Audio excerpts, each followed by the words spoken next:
están? Hola hermanos, bendiciones. Esperemos que estén todos bien, que estén pasando un buen momento. Y bueno, ¿qué les parece si comenzamos con esta reunión? Vamos a leer un versículo que está en Santiago 5:7. ¿Lo querés leer? Del 7 al 8. Dice la palabra: Por tanto, hermanos, tened paciencia hasta la venida del Señor. Mirad cómo el labrador espera el precioso fruto de la tierra, aguardando con paciencia hasta que reciba la lluvia temprana y la tardía. Tened también vosotros paciencia y afirmad vuestros corazones, porque la venida del Señor se acerca. Qué difícil, ¿no? Esperar. Creo que a todos nos cuesta exactamente lo mismo cuando el Señor nos dice, sean pacientes hasta la venida del Señor, en este caso, por ejemplo, ¿no? Hay veces que estamos esperando cosas seculares o no sé, diferentes promesas que esperamos que se cumplan o cosas de la vida cotidiana, pero no es fácil esperar. Y acá que nos manda el Señor que tengamos paciencia. Y más que nada sobre esto, hasta la venida del Señor. Sabemos que los tiempos son difíciles y son señales de que Jesús va a venir pronto. Entonces debemos mantenernos con esa alegría, con ese gozo de saber que el Señor está cerca, que el Señor está pronto para encontrarse con cada uno de nosotros y poder llevarnos a esa vida eterna que suena tan hermosa y tan perfecta a comparación de esta vida terrenal. Así que sin más, vamos a orar y a comenzar con estas canciones. Y bueno, recordemos que el Señor siempre se está moviendo, que el Señor jamás pierde una batalla y lo que sea que estás pasando en tu vida, ten fe que el Señor obrará en tu vida. Señor Jesús, te damos gracias, Padre, porque tú tienes el control sobre cada uno de nosotros. Gracias porque tú nos amas con amor eterno y tú tienes propósitos y promesas enormes para cada uno de nosotros. Padre, yo te pido que tú bendigas a cada uno de los hermanos, Señor, que puedan recibir estas canciones, estas adoraciones, Señor, que juntos podamos cantarlas, podamos ministrar tu nombre, Señor, y a pesar de la distancia, saber que estamos unidos en Cristo Jesús. Gracias, amado Dios. En tu nombre oramos. Amén y amén.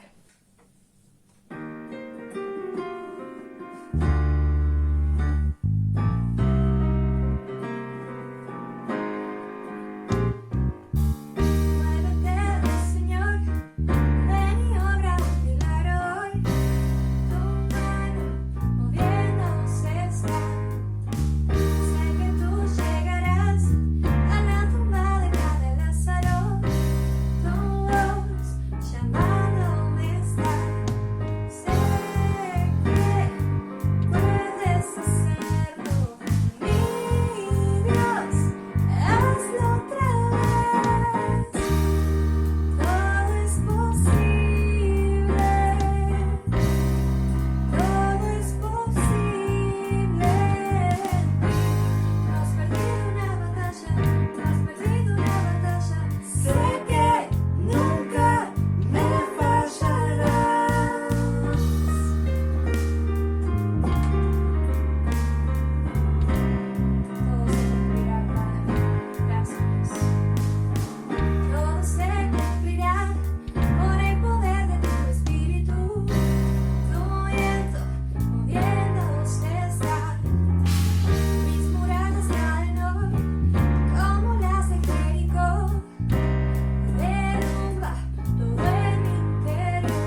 adoración. No puedo más resistir este amor que está dentro de mi corazón. Recibe mi adoración.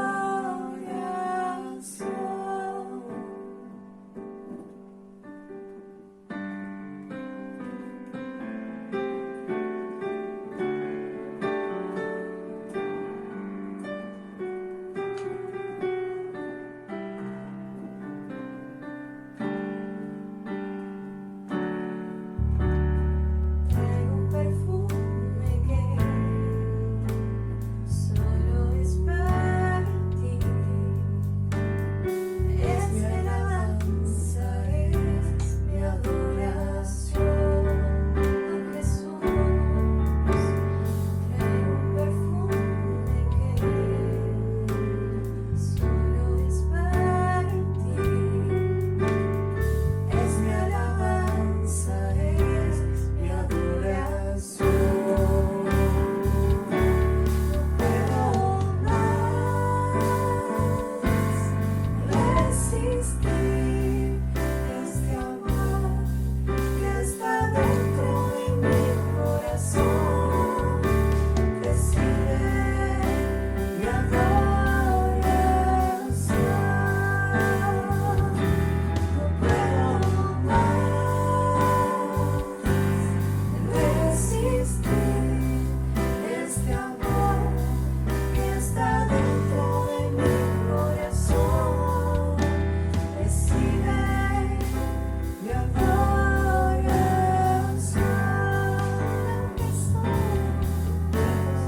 No puedo más estar sin ti. Resistir este amor que está dentro de mi corazón. Recibe mi adoración.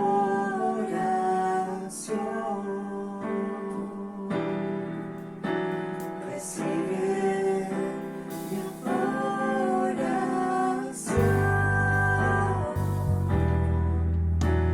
Recibe mi adoración.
Buenas tardes a todos, les saludamos con paz de Dios en el lugar donde usted se encuentre, sea usted bendecido junto a su familia, sus amigos y todos aquellos que nos escuchan de diferentes lugares. Queremos darle las bendiciones del Señor para que así juntos podamos disfrutar este momento de compartir las Sagradas Escrituras. Quiero llevarlo directamente al pasaje bíblico del cual hoy nos vamos a referir. En el libro de Génesis, en el capítulo 32, vamos a dar lectura versículo 9 al 12. Leemos así. Y dijo Jacob, Dios de mi padre Abraham y Dios de mi padre Isaac, Jehová que me dijiste, vuélvete a tu tierra y a tu parentela, y yo te haré bien, menor soy que todas las misericordias y que toda la verdad que has usado para con tu siervo, pues con mi callado pasé este Jordán, y ahora estoy sobre 2 campamentos. Líbrame ahora de la mano de mi hermano, de la mano de Saúl, porque le temo, no venga caso y me hiera la madre con los hijos. Y tú has dicho, yo te haré bien, y tu descendencia será como la arena del mar, que no se puede contar por la multitud. Todos conocemos este pasaje y aún en el libro de Génesis, un libro fácil de buscar. Usted lo puede en el primer libro de la Biblia, donde rápidamente usted puede dirigirse, ¿no? Y encontrar esta maravillosa historia que nos deja tantas lecciones importantes acerca de las experiencias importantes que edifican y fortalecen aún nuestra fe. Y para nosotros los hijos de Dios sabemos que la fe viene por el oír y el oír de la palabra de Dios. En este caso vemos a Jacob que hace una oración y en esa oración le pide a Dios, ¿no? En esta oración con un clamor que le diera una respuesta, ¿no? Una respuesta por su obediencia a Dios. Y aún también le está pidiendo a Dios por la liberación y ayuda de la confianza que él había depositado en Dios. Si analizáramos Jacob y su familia, ¿no? Las experiencias de Jacob como hijo. Su padre era Isaac, un hombre de fe, un hombre que era próspero y que aún también Dios lo había favorecido grandemente, aun cuando sus propios hermanos, los hermanos de Isaac, lo habían desechado. Pero por sobre todas las cosas, ¿por qué? Porque Dios estaba con él, ¿no? Nosotros encontramos en el libro de Génesis, en el capítulo 26, en el versículo 28, esta frase, hemos visto que Jehová está contigo, y dijimos, haya ahora juramento entre nosotros, entre tú y nosotros, y haremos pacto contigo, ¿no? De esta manera, como padre, Isaac era una persona bendecida por Dios. Pero aún así, como padre, Isaac no le era tan fácil llevar adelante, ¿no? La función de la familia, porque había palabras que se habían establecido sobre él, diciéndole que nacerían de Rebeca 2 naciones, ¿no? A Rebeca, su mujer, Dios le dice, 2 naciones hay en tu seno y 2 pueblos serán divididos desde tus entrañas. Un pueblo será más fuerte que el otro y el mayor servirá al menor. Miren, a través de esta profecía dada por Dios, ¿no? Lo difícil que era también para su mujer Rebeca llevar a cabo, sabiendo de que iba a dar a luz y que vendrían estos acontecimientos. Anticipadamente Dios le habla y dice: dos naciones, dos pueblos serán divididos desde tus entrañas, uno será más fuerte que el otro, y el mayor, dice, servirá al menor. Desde ya, si analizáramos bajo un sentido común, diríamos qué difícil que va a ser esta cuestión, ¿verdad? Ahora, en el nacimiento de Esaú y Jacob, cada uno tenía una característica diferente.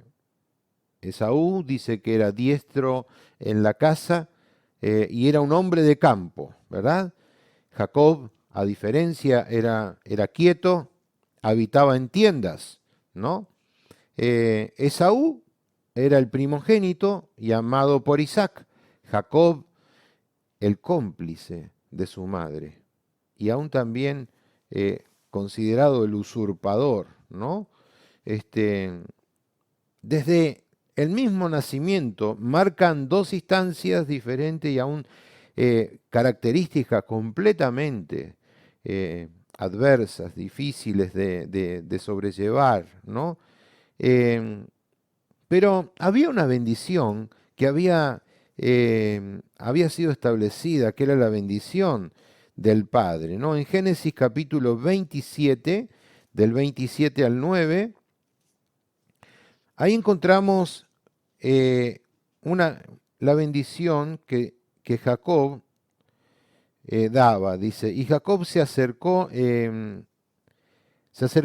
a Isaac y le besó, y olió Isaac el olor de sus vestidos, y le bendijo diciendo: mira el olor de mi hijo, como el olor del campo que Jehová ha bendecido. Dios pues te dé del rocío del cielo, y de las grosuras de la tierra, y abundancia de trigo y de mosto.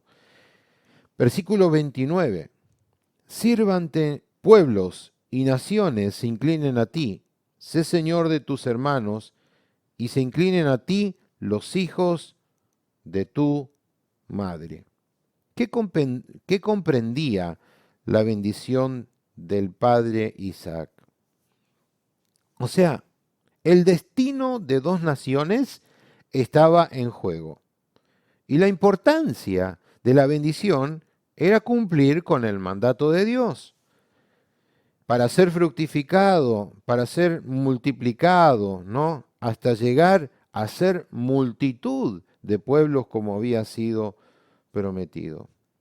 En Génesis capítulo 26, versículo 4, allí dando vuelta algunas páginas, dice: multiplicaré tu descendencia como las estrellas del cielo y daré a tu descendencia todas estas tierras, y todas las naciones de la tierra serán benditas en tu simiente, ¿no? Tremenda bendición, tremenda palabra que reciben en esa promesa que serían sus descendencias benditas y aún también sus simientes. Qué bueno es y cuánto aliento da a una familia saber que son bendecidos, ¿no? Qué criterio hermoso para una familia saber que caminan bajo la bendición de Dios. No hay nada más especial o más que se pueda pedir cuando la bendición de Dios se establece en la familia. Y de esta manera crecieron y por supuesto siguieron adelante en el proceso, ¿no? Proceso de crecimiento, de desarrollo, de gestación, y Dios trabajaba con ellos. Ahora, hay acontecimientos que debemos analizar porque no era fácil para Jacob, sabiendo de que su hermano primogénito, teniendo la primogenitura, o sea, y él deseando esa primogenitura, ¿no? Saber cómo debía alcanzar y cómo ser favorecido. La pregunta que viene a mi mente a través de la lectura bíblica es: ¿Dios se usa de la mentira y el engaño para cumplir sus propósitos. Y alguno podría pensar también de esta manera, como diciendo, sí, podrá ser, no podrá ser. Eh, Otra pregunta que viene a mi mente es, ¿por qué Rebeca eh, utiliza, ¿verdad? Accede a un plan para obtener el favor de Jacob, a favor de Jacob, perdón, la bendición que Isaac tenía justamente reservada para darle a su hijo primogénito, que era Esaú, ¿no? Y todos sabemos que Dios aborrece a todo ser mentiroso. Dios no comparte la mentira, porque tanto los homicidas como los borrachos, aún también los mentirosos, no tienen parte en el reino de Dios, ¿no? Pero aquí Rebeca accede, ¿no?, en el uso de la mentira y del engaño para cumplir con los propósitos que habían sido establecidos. ¿Acaso Dios necesitaba de la ayuda de Rebeca para cumplir con sus propósitos? ¿Verdad que podríamos determinar de una forma absoluta que no? Dios no necesita, aun cuando el fin era bueno, ¿no? Dios había dicho que así sería, que el mayor serviría al menor. Ahora debemos mirar que Rebeca es aquella la que resuelve obtener a favor de Jacob la bendición, pero los medios que ella utiliza eran malos y no tenían así justificativo. ¿Qué es lo que vio Rebeca para tomar tal decisión? Vio que Esaú, ¿no?, al vender su primogenitura, no le interesaba la bendición, no le interesaba absolutamente nada de Dios, ¿no? Y fue una decisión propia de Esaú despreciarla aún por un plato de lentejas. Y saben, era una injuria para el marido el engañarlo, aprovechándose aún también de su ceguera, ¿no? La ceguera y el medio que ella había utilizado para con Jacob no fue el correcto.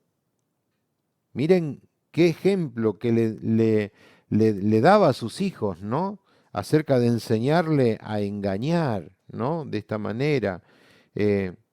Si Rebeca hubiera ido a Isaac y le hubiera traído a memoria lo que Dios había dicho concerniente a sus hijos, le hubiera mostrado, ¿no?, la realidad de que Esaú había perdido todo derecho, tanto al vender su primogenitura, o aún también darle a conocer lo que hacía Esaú, que se había casado con mujeres extrañas, y todo lo que estaba al alcance de su mano él hacía en forma mala, ¿no? Es probable que Isaac hubiese pensado en cambiar, en conferir la bendición. Hebreos 12, 16 nos dice el texto bíblico, dice que no sea que haya algún fornicario y profano como Esaú, que por una sola comida vendió su primogenitura. Y aún después, versículo 17, dice, aún después deseando heredar la bendición, fue desechado y no hubo oportunidad, aunque la procuró con lágrimas. Esaú tenía muchas situaciones de vida que no eran acorde. Hacía lo que bien le parecía, se dejaba llevar por los impulsos del deseo sexual, y aún también se dejaba llevar por la promiscuidad. Y cuando su hermano Jacob le presenta eh, ese plato de lentejas, ¿no? Dice, a cambio, dame tu primogenitura. Y él dice, sí, te la doy. Era un hombre de esos hombres rápidos en decisiones, que luego, sin medir consecuencias, ¿no?, de lo que sucedería, por esa confianza que tenía. Recuerde que era amado por su padre. Isaac, Esaú era privilegiado por su primogenitura, ¿no?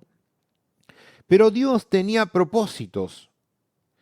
Tenía propósitos para con ellos y debían ser cumplidos, ¿no? Entonces, de esta manera, la narración de esta historia bíblica nos muestra que Dios propone, ¿no? Y de esa manera, cuando hablamos de propósito de Dios, ¿no?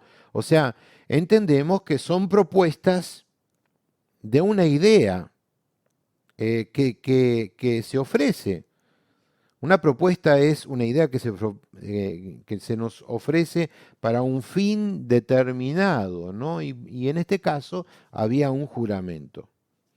Proponer, podríamos definir que es poner a alguien una cosa para que su conocimiento sea ampliado o inducirlo aún también a adoptarlo. Proponer es poner a alguien una cosa, ¿sí? Y a Isaac le fue confirmado el juramento hecho a su padre Abraham. Estaba en Isaac, escuche, estaba en Isaac continuar o seguir bajo ese propósito y llegar al cumplimiento de la meta o la promesa. Estaba en él, en Isaac, llegar al cumplimiento. Pero aún también ahora en Jacob, estaba en Jacob, seguir en las bendiciones de Dios o no. Miren, Dios establece bendición, así como hemos alcanzado la bendición a través de Jesucristo. Cada uno de nosotros debemos decidir estar en la bendición, seguir en la bendición de Dios o no. Es una decisión personal. Y saben, Dios es aquel que siempre propone, nos expone delante de nosotros qué es lo que nosotros deseamos seguir. Dios siempre, cumple y establece sus propuestas. Está en nosotros el apropiarnos de ellas o despreciar sus bendiciones. Jacob tomó buena parte sobre estas cuestiones, él agarró y se apropió de las bendiciones que su padre Isaac le otorgó, de tal manera que las hizo suya, y vaya cómo, porque no dejó nada de lo que su padre le había otorgado. ¿Qué entendemos nosotros por bendiciones?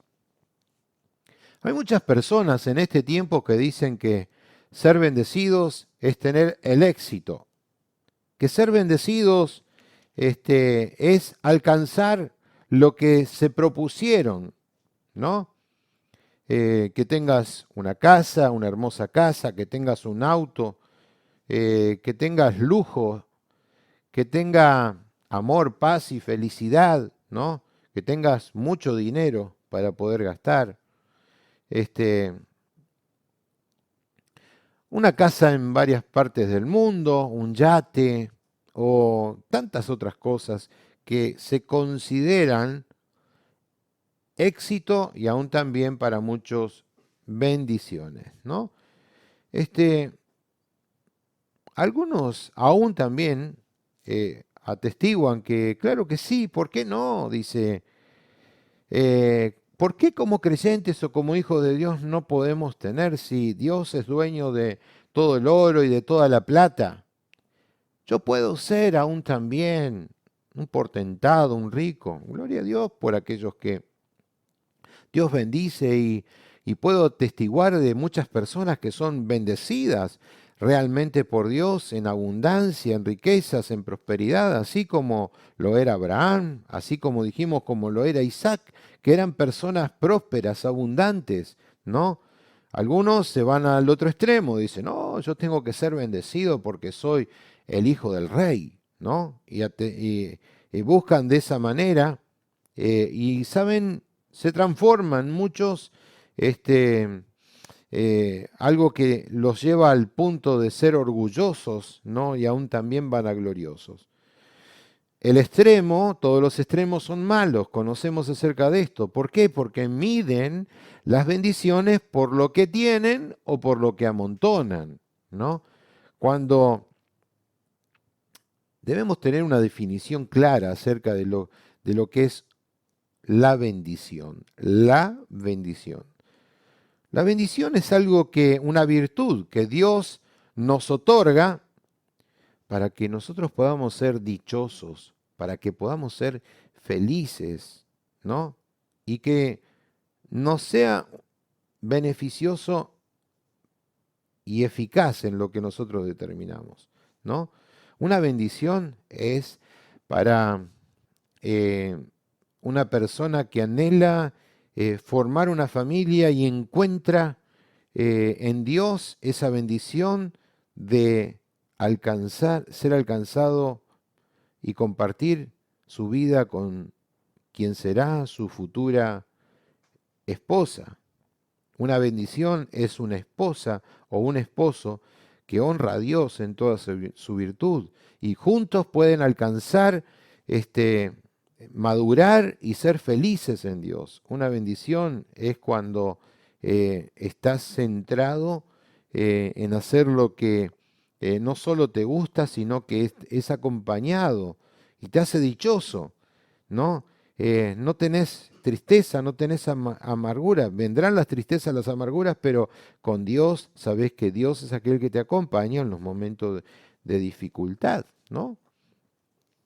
Miren, vamos a colocar un ejemplo en el libro de Números, en el capítulo 6. Allí encontramos la bendición sacerdotal de Aarón, ¿no? Número 6, versículo 22 al 27. Número 6, 22 al 27. Leemos la palabra que dice así: Jehová habló a Moisés diciendo, habla a Aarón y a sus hijos y diles, así bendeciréis a los hijos de Israel diciéndoles, escuche, Jehová te bendiga y te guarde. Amén. Jehová haga resplandecer su rostro sobre ti y tenga de ti misericordia. Amén. Jehová alce sobre ti su rostro y ponga en ti paz. Y pondrán mi nombre sobre los hijos de Israel, y yo los bendeciré. Aquí vamos a analizar este pasaje, ¿no? Una bendición sacerdotal. La bendición del Señor se describe como su presencia, o sea, de esta manera dice, Jehová es aquel que te bendecirá. Jehová es el que te va a cuidar. Jehová es el que tendrá de ti misericordia, ¿no? Por eso es aquel que resplandece con su bendición sobre nosotros, ¿no? Y de esta manera contempla a través de su misericordia. ¿Para quién lo hace y para qué? Lo hace para bien de cada uno de sus hijos, ¿no? Él hace todas las cosas en bendición para bien. Ahora, analicemos que aquí en este pasaje dice, las bendiciones que él traza son las siguientes. Dice, yo te voy a guardar. O sea, marca, dice, Jehová te bendiga y te guarde, dice, ¿no? O sea, marca preservación, protección divina contra toda acechanza y contra todo mal. Recuerde esa protección de Dios sobre todo mal. Aún también te guarda del pecar y aún también de la enfermedad, ¿no? Te guarda de la miseria y aún también de la calamidad que pueda venir sobre tu vida. El Señor está guardándote. El Señor te está bendiciendo de esa manera. Me apasiona cuando escucho de cristianos que están sólidos en la fe y dice, Señor, nuestra esperanza está solamente en ti. Señor, confiamos solamente en ti. En ti solamente, Señor, estamos en espera de tu cuidado y de tu protección, ¿no? Pregúntate en esta tarde, ¿en quién depositas tu confianza? ¿En quién estás creyendo? De esta forma, el Señor nos guarda. Aún también dice, Jehová haga resplandecer su rostro sobre ti y tenga de ti misericordia. Su rostro sobre ti. Su misericordia que te alcanza. O sea, en el lenguaje bíblico, la expresión es una actitud de amistad, una actitud de favor, una actitud de gracia de parte de Dios, ¿no?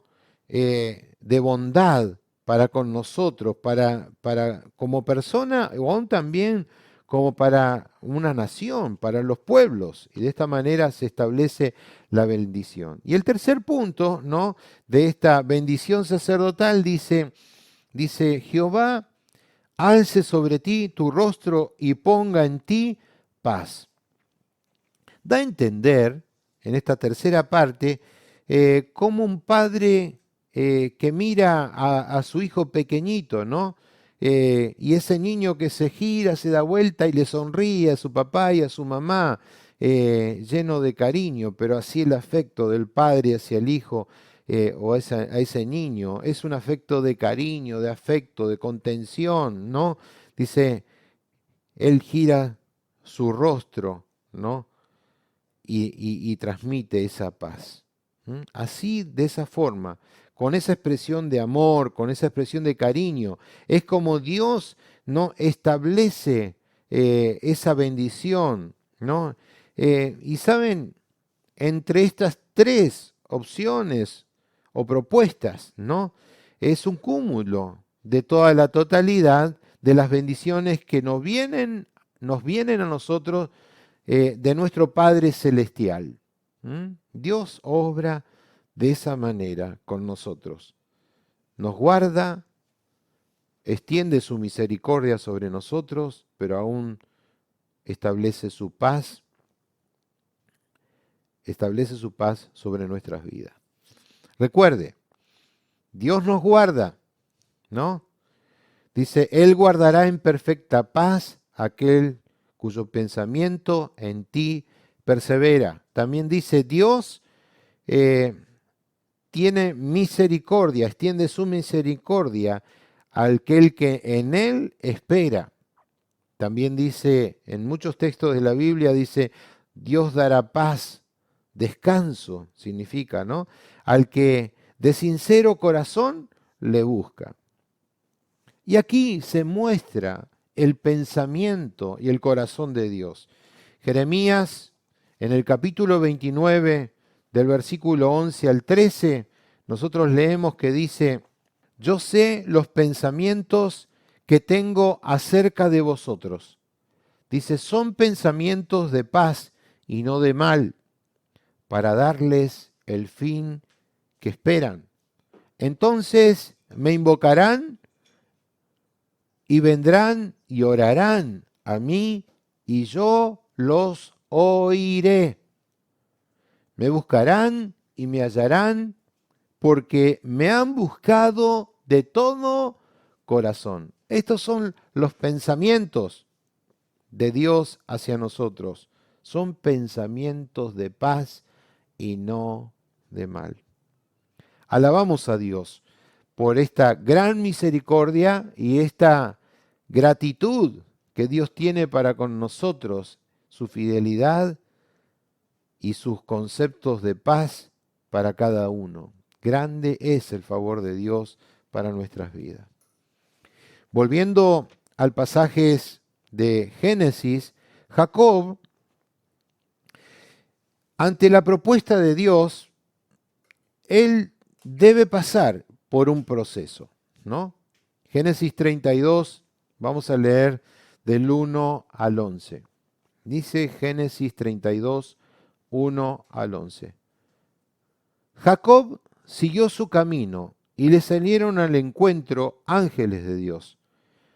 Y dijo Jacob cuando los vio: campamento de Dios es este. Y llamó el nombre de aquel lugar Mahanaín. Y envió Jacob mensajeros de sí a Esaú, su hermano, a la tierra de Seir, campo de Edom. Y les mandó diciendo: así diréis a mi señor Esaú: así dice tu siervo Jacob, con Labán he morado y me he detenido hasta ahora. Tengo vacas, asnos, ovejas y siervos y siervas. Y envío a decirlo a mi señor para hallar gracia en tus ojos. Y los mensajeros volvieron a Jacob diciendo: vinimos a tu hermano Esaú, y él también vino a recibirte, y 400 hombres con él. Entonces Jacob tuvo gran temor y se angustió, y distribuyó el pueblo que tenía consigo, y las ovejas y las vacas y los camellos, en 2 campamentos. Y dijo: si viene Esaú contra un campamento y lo ataca, el otro campamento escapará. Y dijo Jacob: Dios de mi padre Abraham y Dios de mi padre Isaac, Jacob, que me dijiste: vuélvete a tu tierra y a tu parentela, y yo te haré bien, menor soy que todas las misericordias y de toda la verdad que has usado para con tu siervo, pues con mi cayado pasé este Jordán, y ahora estoy sobre 2 campamentos. Líbrame ahora de la mano de mi hermano, de la mano de Saúl, porque le temo, no venga acaso y me hiera la madre con los hijos. Tenía miedo Jacob. Y en este proceso, aún también utiliza a su suegro Labán, ¿no? Su suegro Labán allí dividen los bienes, y ahí Jacob es tratado en su carácter, ¿no? Vemos que tiene un pacto allí Labán con Jacob, y lo colocan a Dios como testigo. ¿Por qué todo esto, no? ¿Dios estaba realmente con él? ¿Debería o debía padecer todo lo que estaba viviendo? Ahora debía enfrentar a su hermano Esaú. Vemos que en el versículo 7 dice el texto que dice: Jacob tuvo temor, tuvo miedo y se angustió por lo que podía llegar a acontecer. O sea, conocía lo que podía suceder. ¿Por qué? Porque el pueblo era fuerte en la guerra, y aún acompañado por espadas, ¿no? Entonces le pide a Dios, como dijimos del principio, le pide a Dios ayuda ante este acontecimiento, y le dice: líbrame, líbrame, Señor, ahora de la mano de mi hermano, de Saúl, porque le tengo miedo, le temo. Y dice: por mis hijos, por mi familia. Dice: Señor, ¿cómo hago? ¿Cuál era su preocupación? Podríamos decir que lo que él, por el cual se preocupaba, era por lo que Dios le había dado para que él gobernara, ¿no? Había criado y crecido su familia, tenía muchos bienes, ganados, criados también, y él era una persona que estaba capacitada aún también para saltear obstáculos, porque era realmente un armador, un estratega, ¿no?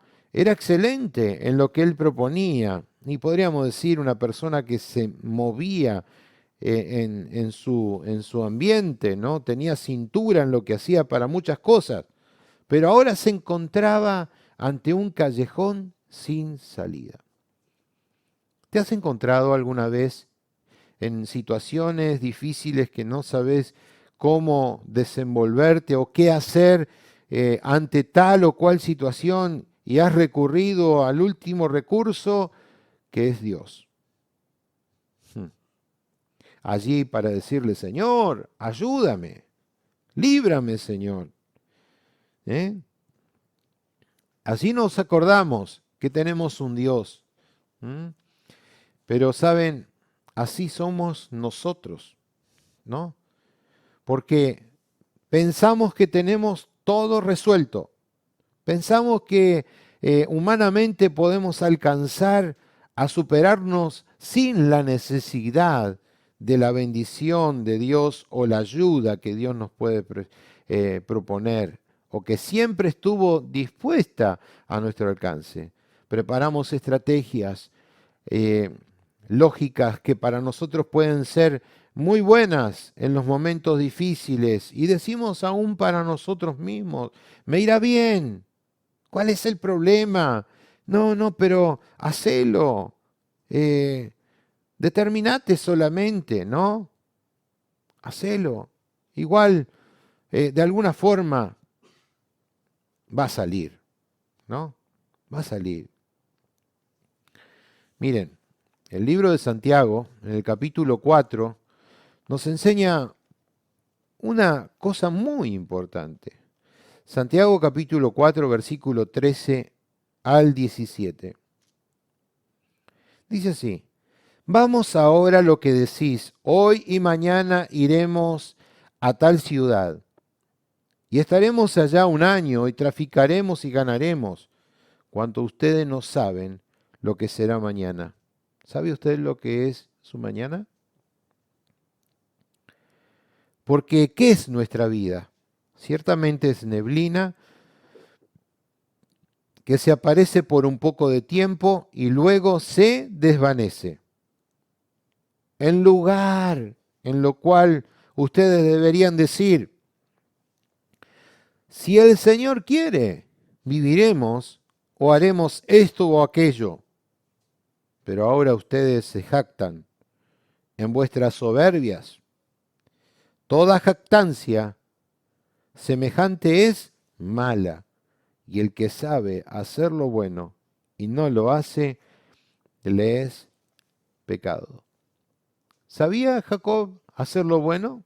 Sí, pero hizo algo incorrecto. Ahora tenía las consecuencias y por lo tanto iba a ser tratado por Dios. Aun cuando él tenía muchas situaciones que podría haber expuesto delante de Dios. Pero sin embargo, entró en el proceso de Dios.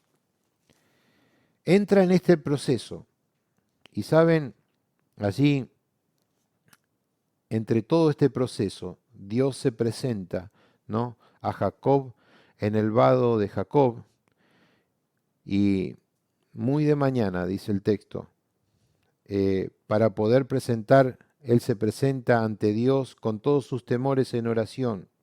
¿Se imagina usted cómo sería la oración de Jacob? ¿No? Allí en Génesis 32, versículo 22 al 32, en esa oración dice, y se levantó aquella noche y tomó sus 2 mujeres y sus 2 siervas y sus 11 hijos y pasó al vado de Jacob. Los tomó pues e hizo pasar el arroyo a ellos y todo lo que tenía. Así quedó Jacob solo y luchó con él un varón hasta que rayaba el alba. Y cuando el varón vio que no podía con él, tocó en el sitio del encaje de su muslo y se descoyuntó el muslo de Jacob mientras que él luchaba. Y dijo, déjame, porque raya el alba. Y Jacob le respondió, no te dejaré si no me bendices. Y el varón le dijo, ¿cuál es tu nombre? Y él respondió, Jacob. Y el varón le dijo, no se te dirá más tu nombre Jacob, sino Israel, porque has luchado con Dios y con los hombres, y has vencido. Entonces Jacob le preguntó y dijo, declárame ahora tu nombre. Y el varón respondió, ¿por qué me preguntas por mi nombre? Y lo bendijo allí. Y llamó Jacob el nombre de aquel lugar Peniel, porque dijo, vi a Dios cara a cara y fue librada mi alma. Y cuando había pasado Peniel, le salió el sol y cojeaba de su cadera. Por esto no comen los hijos de Israel hasta hoy día del tendón que se contrajo, el cual está en el encaje del muslo, porque tocó a Jacob este sitio de su muslo en el tendón que se contrajo. Allí comienza el proceso del trato de Dios con Jacob. Jacob va en busca aún de esa bendición, enfrenta situación, lucha con este varón, ¿no? En ese encuentro no te dejaré hasta que tú no me bendigas. Al luchar allí en ese lugar es cambiado su nombre, como dimos lectura, en Israel. Israel significa aquel que lucha con Dios. Y luchó hasta vencer, ¿no? Luchó hasta vencer en oración y lucha, porque dice, porque has luchado con Dios y aún también con los hombres, y has vencido. ¿Saben? De esta manera, Jacob logra la bendición de Dios y el ser aún también librado del pesar de su alma. El lugar fue llamado Peniel. Significa, he visto el rostro de Dios. Qué maravilloso encuentro, ¿no? Jacob de esta manera no pierde su oportunidad de apropiarse de la bendición que esperaba obtener. Él habrá dicho para sí mismo, ¿no? Es ahora o nunca. ¿Mm? En esta insistencia, ¿no? Ante la presencia de Dios. Y, ¿saben? Vemos el resultado de la importancia del propósito de Dios que Dios tenía, ¿no? En este proceso para con su vida. Jacob, en el capítulo 33, se reconcilia con su hermano Esaú. Ambos tienen un encuentro feliz. Jacob corrió a su encuentro, le abrazó, dice que se echó en su cuello, le besó y ambos lloraron, ¿no?